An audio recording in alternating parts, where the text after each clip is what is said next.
Karen's laugh was a chainsaw, slicing through the quiet of the neighborhood meeting. She stood there, hands on hips, her floral dress straining at the seams, declaring my family's land hers like she was claiming a throne. The plot in question wasn't much, just a scrappy acre of wild grass and old oaks my grandfather left me. It was all I had of him, a stubborn old man who'd spent his life tending that soil. I'd come back to Willow Creek after his funeral, a 30-year-old graphic designer with no roots, hoping to build a small cabin there, a quiet place to start over. But Karen, the self-appointed queen of the cul-de-sac, had other plans. She'd already started construction, foundation poured, walls half up, claiming she'd bought the land from some shady online listing. The audacity was breathtaking. I stood in the community center, clutching the faded deed, my heart pounding as Karen waved her manicured hand dismissively. "Sweetie," she said, her voice dripping with condescension. "Paper doesn't mean much when I've got contractors working. Possession is 9/10 of the law." The crowd murmured, some nodding like she'd just quoted scripture. I felt like I'd been slapped. This wasn't just about land, it was about my grandfather's legacy, about my right to a piece of earth that held my family's sweat and dreams. The maw of her arrogance swallowed any chance of compromise. I tried talking to her first, knocking on her door with the deed in hand. She'd smirked through the screen, her chins wobbling as she said, "You're wasting my time, kid. My house is going up, and you're not stopping it." Her husband, a man named Greg, hovered behind her, offering a weak shrug.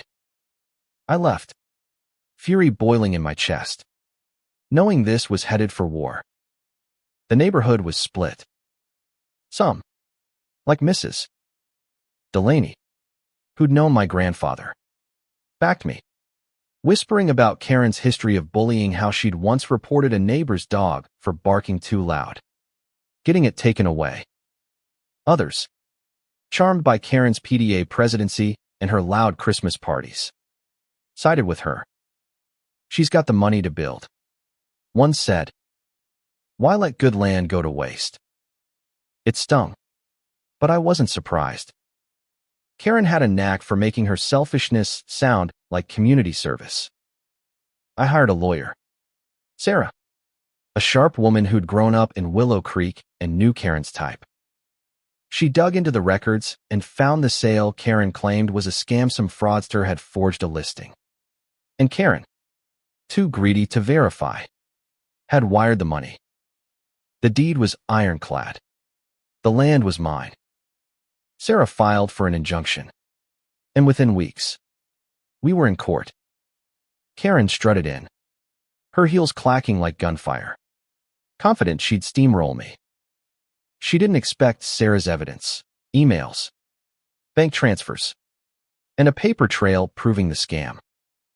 The judge, a no-nonsense woman with steel gray hair, wasn't amused.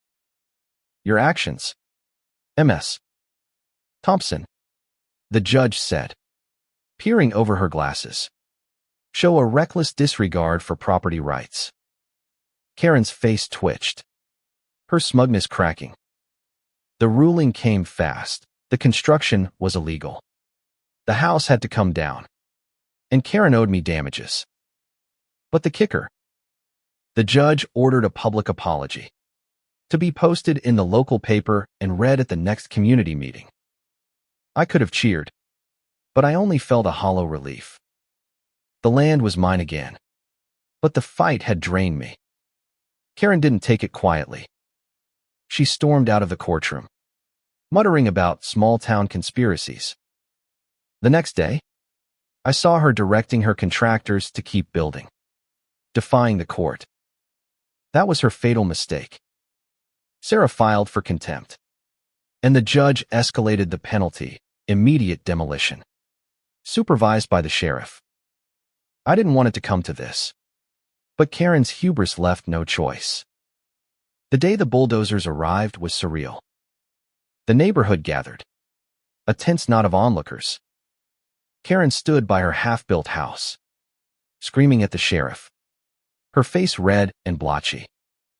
"This is my property," she shrieked, as if volume could rewrite the law. The sheriff, unfazed, handed her the court order. I stood back, watching with Mrs. Delaney, who squeezed my arm. "She brought this on herself," she whispered. The bulldozer's engine roared, and the first wall crumbled. Karen's wail was louder than the machinery, a sound of pure, impotent rage. The demolition took hours. Each crunch of wood and concrete felt like a small justice. But it wasn't sweet.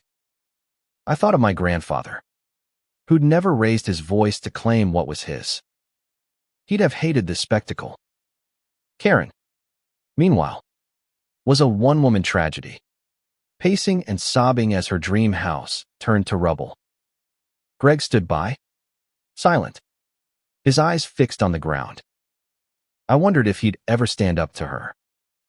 The public apology came a week later. The community center was packed, the air thick with anticipation. Karen stood at the podium, her hands shaking as she read from a crumpled paper. "I regret my actions," she said, her voice flat, barely audible. "I apologize for the distress caused to the plaintiff and the community." She didn't look at me. The crowd was silent, no one clapping or cheering. It wasn't victory. It was accountability, raw and uncomfortable. Afterward, Karen retreated to her house, her social empire in tatters. Neighbors stopped inviting her to barbecues. Her PDA crown was quietly passed to someone else. I heard she and Greg were selling their house, moving to another town.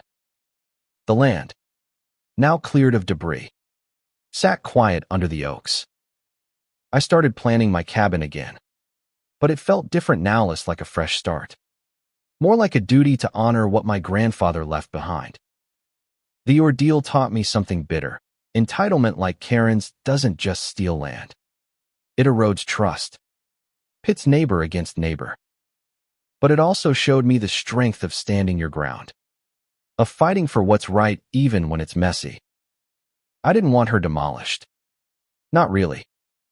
I just wanted my grandfather's land back, his memory intact. As I walked the plot one evening, the grass crunching under my boots, I felt him there, the quiet man who'd loved this earth. The fight was over, but the land remained, stubborn as ever. It wasn't about winning. It was about holding on to what mattered. The end.